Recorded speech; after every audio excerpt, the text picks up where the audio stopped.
Hello सारे के सारे मेरे देखने वाले नाजरीन।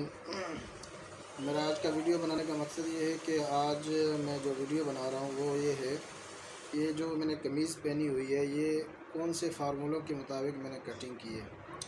तो यूट्यूब के ऊपर मैंने एक चैनल देखा, मिल्लत ट्रेनिंग इंस्टीट्यूट, तो वहाँ से मैंने ये फार्मूले कुछ उठाए, तो उनके बतलाए हुए फार्मूलों के मुताबिक मैंने अपनी कमीज़ की कटिंग की।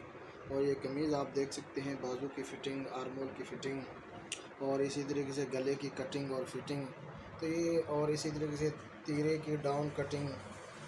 तो ये जो भी कटिंग है ये सारी की सारी मैंने मिल्लत ट्रेनिंग इंस्टीट्यूट चैनल से मैंने देखी और वहाँ से मैंने नोट की और उसी के मुताबिक ये मैंने कमीज़ कटिंग की है।